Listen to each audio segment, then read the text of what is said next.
Trailer के बाद एक यूनानिमस फीलिंग जो सबको आई थी, which is it doesn't feel like it's rehearsed. The moments feel so organic. It feels like we are following these characters. We want to know what's happening next.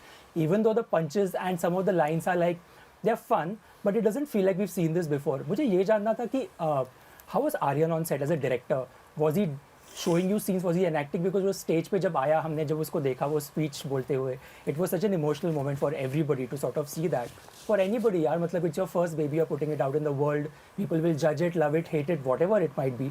But how was he like? मतलब was he enacting scenes and showing you उसका technique क्या था? नहीं यार, वो मैं हर जगह ये बोल रहा हूँ, मैं फिर बोलूँगा कि बहुत पूरे वर्ल्ड में हर जगह डायरेक्टर्स बहुत साल लेते हैं अपनी वॉइस ढूंढने के लिए। मतलब काफ़ी समय बाद कभी कुछ बनाते हैं फिर जाके उन्हें अपनी एक वॉइस मिलती है। आर्यन को पता था कि भाई उसे ये बनाना है और यही बनाएगा, चाहे पूरी दुनिया खिलाफ हो जाए उसके, और उसको वो करके रहेगा। चाहे कोई बोला हो कि 25 टेक हो गए या ज़्यादा कर लिया, ये कर लिया, नहीं, उसे वो चाहिए तो वो चाहिए।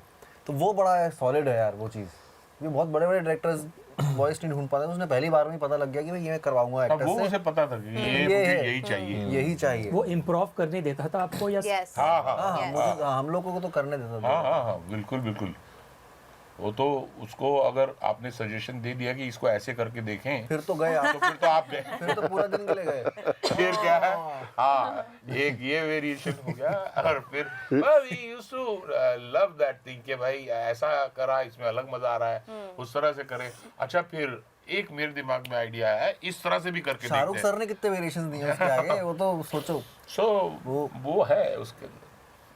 I think वो उभर आता है ट्रेलर में, and I'm guessing in the series we'll get to see more of it.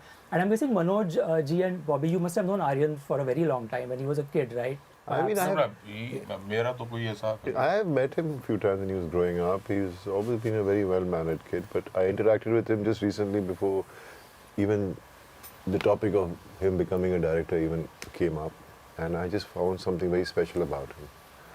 Never even thought in my head that he'd be calling me to work with him. But I think he's a child who is a man, but I call him a child because he's like my son.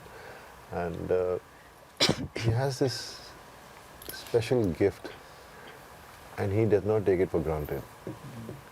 He has used that gift to the ultimate. You know, he's just really worked hard. His focus, his conviction, his obsession, his passion. He does not live in a dream world.